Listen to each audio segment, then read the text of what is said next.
I know we've got a little gift for you because we spoke to you on the phone a couple of months ago, and we talked about your love of hot chocolate. And I said when you came to New Zealand, you've got to try out a thing called Milo. Oh, that's right. I remember you talking about Milo. This is Milo. This looks really good. It's delicious that you could even eat it on the spoon. Not like cocoa, you can't. But No. I used to, when I was a kid, I used to eat the cocoa in the spoon sometimes too. That's really good, yeah. But you got to be careful because if you go to, one time I went to go eat it and I breathed in. I was choking for a minute until my saliva helped. Yeah, killed by cocoa would be a good look, wouldn't it? We do have something similar to this in the States, I think.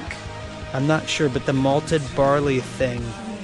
Not as good. That's real chocolate. This is it. This is the bee's knees, as they say. Well, if someone has a spoon, I'd try some right now. Oh, there's a spoon over there. Oh, we can sort out a spoon. We've got many helpers and slaves. Okay, here we go. Oh, look at this. They make you work for it. Just stab that. Yeah, you got it. Oh, look at this. Oh, look at this. Yum, yum, yum. I'm very excited here.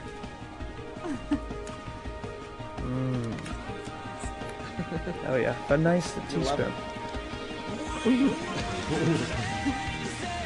Oh God, he's not going to better perform tonight. It is better with milk or water. No, we'll take it dry. I like it. I do. It's like a giant malt ball. So now, this is your first time in New Zealand? How you found it so far? It's pretty great. I saw the airport, which was lovely, and then the hotel, which was really nice too.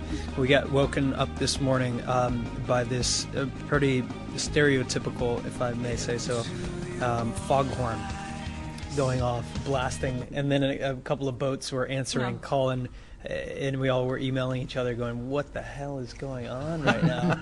Are you kidding me? And I guess it was really foggy today, so there was people were trying to find their way around on the fog, so that was our nice wake-up call. Yeah, I always feel bad when, bands come here, like you, for example, Jared, and it's your first time to New Zealand and the weather is crap.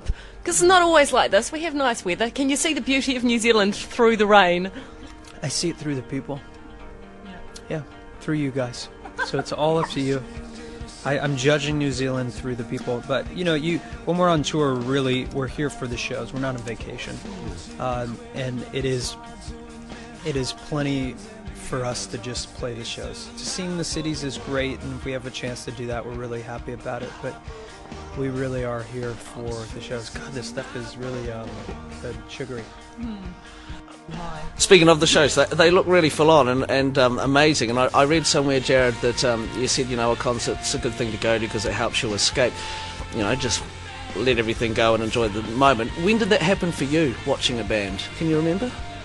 I do. When I was a kid, I went and saw bands like Pink Floyd, and it kind of catapulted me into another, sense of place, and it was a bit of an escape. It was a sense of freedom. I think when I was a kid, I listened to bands and I felt the possibilities of life, and I think that's what music is really great at doing, is making us feel even more alive, even happier, even more in touch with our emotions and with each other, and our shows are really interactive. They're really about community, and we share a pretty special night with people, so that it's always a good feeling. Hey, we got an email yesterday called, and in the subject line it said interview guidelines, and there was a huge list of stuff that we weren't allowed to bring up, like bigger than for any artist I've ever interviewed before. Well, you obviously haven't interviewed that many important people, my friend. Welcome to the fucking big time, buddy.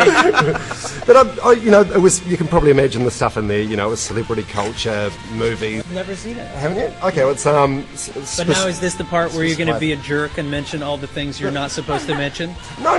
Well, yeah. The guy's sitting right behind you too, so you're going to make him really happy and really proud. No, but it was just. If Tom offends you, you can clip him around the ears. No, but I was just intrigued I don't think it's because offensive, but I think probably what happens is the record company is working really, really hard, and as we know, it's a really difficult time to be in the business of music. It's a great time for creativity, but we are here to celebrate the release of our record, This Is War.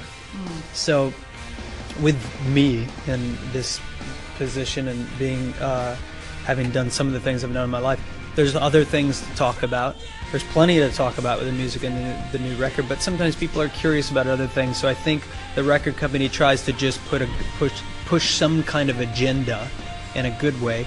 And I found it to be a common thing, even with politicians or whatever. I've talked to other people in the media that there's a certain agenda that they want to push, and the agenda that's there to push is celebrating all of that work that we have been doing for the past couple of years with our new record, This Is War.